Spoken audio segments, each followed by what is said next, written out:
Hello YouTube and welcome to our first video here at Kitty Clinical.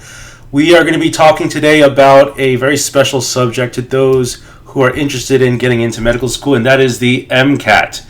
So first off, if you don't know anything about this channel, just know that it is primarily here to make commentary on certain things clinical for those who are interested in getting into medical school or who are already doctors or residents, all about the process. So as of 2022 to 2023, this article here from MedEdits.com is talking about the average MCAT score and how in 2021, the average MCAT for students accepted to allopathic medical schools in the United States in 2021 to 2022 was 511.9.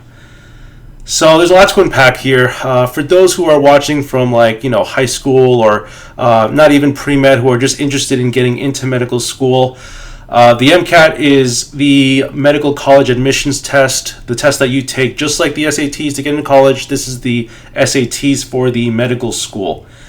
Allopathic medical schools are those that grant an MD degree. So there's two types of medical degrees that you can get, an MD or a DO.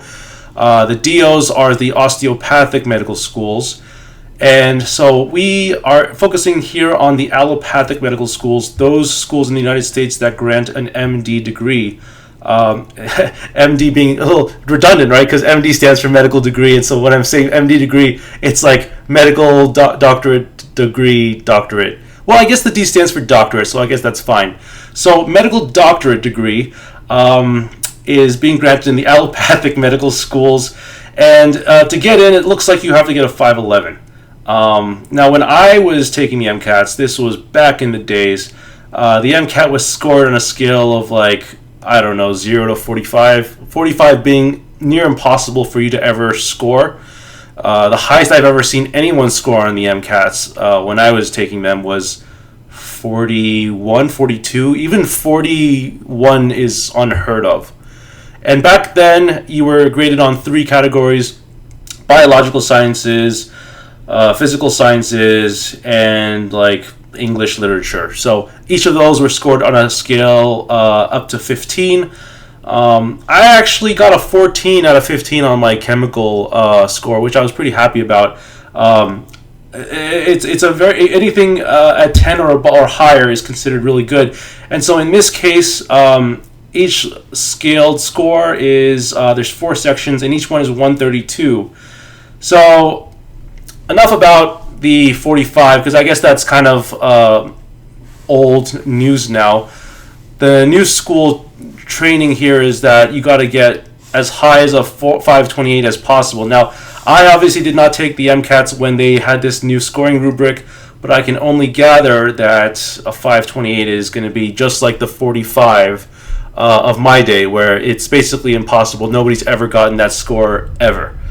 To get that score means you have to get literally every question correct, and you might think that it's easy to do that if you've got a perfect SAT score, but I don't think anyone ever has actually gotten a perfect MCAT score. I could be wrong, but if anybody out there knows about a person who got a perfect MCAT score, let me know in the comments down below, because I sure as hell don't know anyone who has ever gotten a perfect 45 on the MCATs, nigh a 528 on the new MCAT.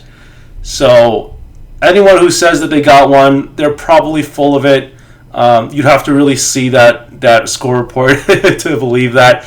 But yeah, I mean, this article is very, very straightforward about what's considered competitive. They're saying here that a score of 509 or below is generally considered low and not competitive for allopathic medical school admissions. There are exceptions, however, to this rule. An MCAT score of 518 or above is considered exceptional. So it sounds to me like there's this very vague, there's a very narrow window of scores for you to be considered competitive, right? Because we're looking at 509 being the threshold for being considered a good score, the average being a 511 or 511.9, so I guess 512, And the typical MCAT score one needs to be competitive for medical school admissions to allopathic medical schools is a 511. So there's a very narrow window here of possibilities for you to be considered competitive. I'd say that overall, I'm happy to be a doctor right now after going through the MCATs and medical school and the USMLEs, all of that stuff. And we'll talk more and more as we go forward about the USMLE exams and the whole process of getting into residency. But for now, I just want to stop here and just talk a little bit about, just comment a little bit about the MCATs, because it is a very, very stressful exam. And I know a lot of people out there in college are studying for it and are probably very, very worried, probably questioning their life decisions about why they're pre-med.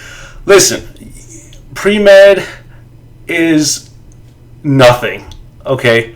There's been a bunch of people who have called themselves pre-med when I was in college. Guess what? They were not med when they graduated college, okay? There's a bunch of people that say that they're pre-med and they don't end up actually following through with that. And there's nothing wrong with that. Honestly, there really isn't. There's nothing wrong with thinking about being a doctor and then deciding to change your mind for whatever reason. It could be the reason that you didn't get a high enough MCAT score. It could be the reason that you didn't do well in organic chemistry. It could be for a number of reasons. Maybe you didn't get the right letter of recommendations, which that would be a very unfortunate way to get that would be a very unfortunate way to not get into medical school because you didn't get your letter of recommendations. I guess that's for a separate video where we should talk about getting your letter of recommendations, because that is its own separate category. But I hope that this gives you a little bit of insight about the MCATs. You know, it's a lot to unravel. There's a lot to unpack about the MCATs, and we can go on and on about how to do well in them, how to study for them. But I would say overall, the point of this video, if there's one to come across, the message is that the MCATs are very competitive. Being a doctor is not easy. Becoming a doctor is probably one of the hardest things to do. There's a very narrow window of what's considered competitive and not competitive.